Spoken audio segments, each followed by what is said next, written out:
What's the brakes like here? What's the brakes like? All right, half a whirl. Get on and do the bugger. Fetch them up, release, shove it up, sand it down and all the rest of it. Great, great performance.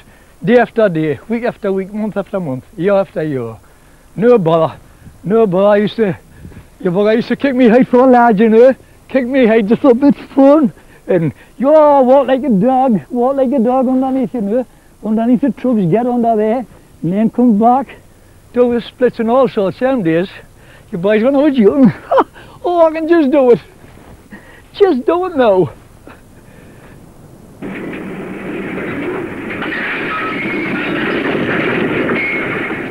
You know, you should check all them for flaws and defects in the gable there. There, sometimes them used to jump through there. If you were spread, them buggers could jump off and over the top and set away. You bugger. I had a hell of a job, I can tell you, but I enjoyed it. Aye, happy days, happy days. On the 14th of October 1974, the Bowes Railway was closed for good, after 148 years.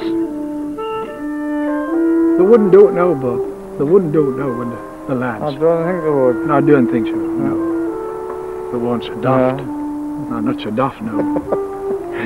I want to say it was necessary then, it was a job. No, it was a job, it's your bread and butter. Aye, but we had some happy days, hadn't we? Well, we had some rough days. Some rough days. Good men worked on the railway, oh aye. Good workers. All good workers, yes. Oh, it used to be good, aye.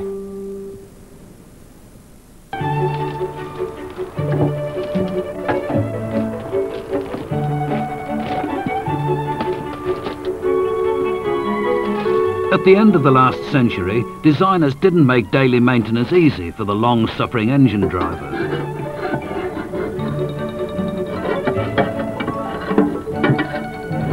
As the demand for more efficient engines grew, Robert Stephenson pushed steam technology to the limit. And although Robert died in 1859, his pioneering designs lived on.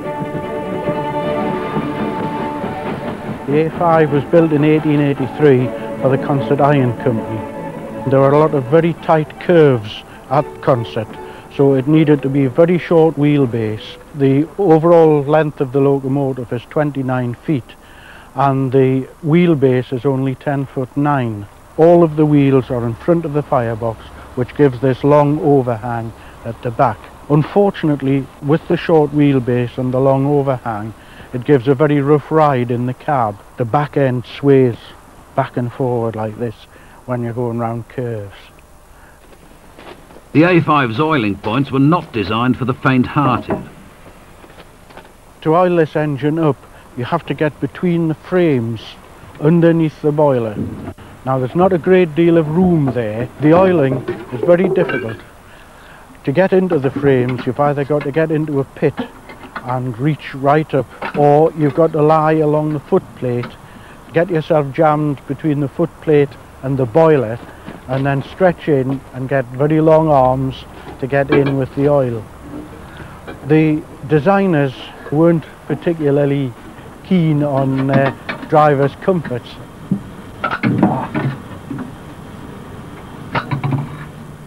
Oh well, it was probably oily enough.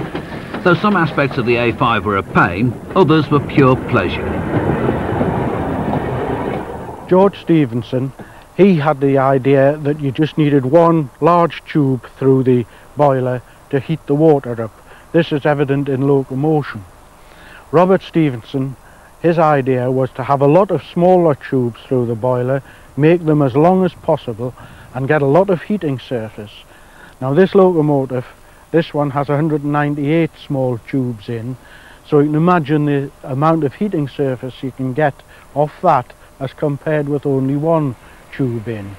It's quite a pioneering design, this one, in that these long tubes allowed it to have a pressure of 140 pounds per square inch for steam, which made it a very powerful locomotive, ideally suited for moving the heavy trains up at Concert.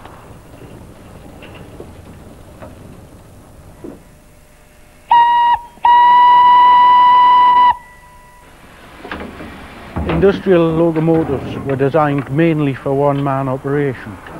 The design is quite a classic really, but this one was built in 1883, yet the Concert Iron Company still in 1941 sent the drawings for this locomotive to Robert Stevenson and Hawthorne's of Newcastle and had further locomotives built to exactly the same design.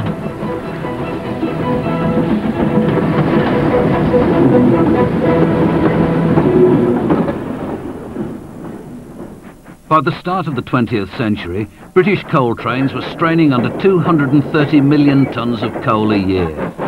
What working on the mainland was that you were picking a pull load of about 30 trucks, maybe 300 or 400 tonne, and taking it down to Sunderland, to the docks, and then bring empties back to the pits. The same with South Dock, when we went to South Dock, which is another side north, and we used to do just the same. But something was missing from northeast coal engines: power. Featuring massive cylinders and weighing 61 tonnes, the first Lambton tank was introduced in 1904. With as much capacity for onboard coal and water as engines with a tender, Robert Stevenson and Co. were onto a winner.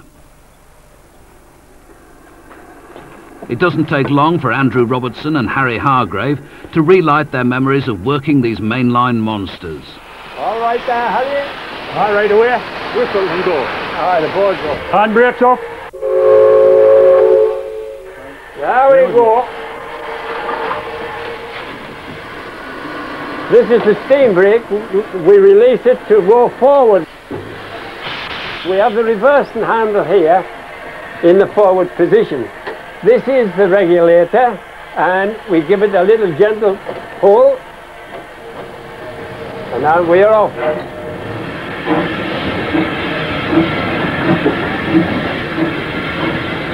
We have to keep an eye on the gauge glasses. The fireman watches them to say that the level of water is all right, and the steam. Fireman's job to watch the steam, keep the boiler full. This is the ejector. Put the water in the boiler. And fill the boiler up. Then it's a matter of putting coal on and keeping the steam up.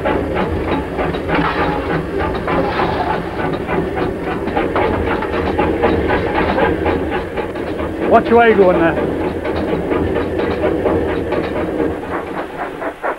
A driver using too much steam was never popular with a man shoveling coal. You see, he's got it in full gear there. Now you can leave it in full gear, steam on, and he's using the steam like I didn't know what. And you're lashing the coal on. But if he notches it up, which he should do, pulls it back into... That's notching up. And that's cutting the steam off earlier, so you're not using as much steam. It's allowing the steam to expand in the cylinders earlier, like. And you're not using the steam then, of course. The fireman had a good job then.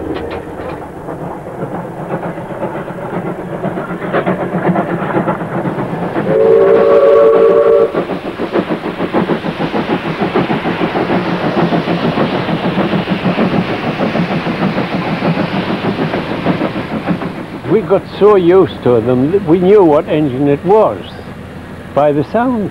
Some of them engine whistles used to have a very low tone, and you could tell which one. Number 20, for instance, was one of those. Steam engines was much more alive to us.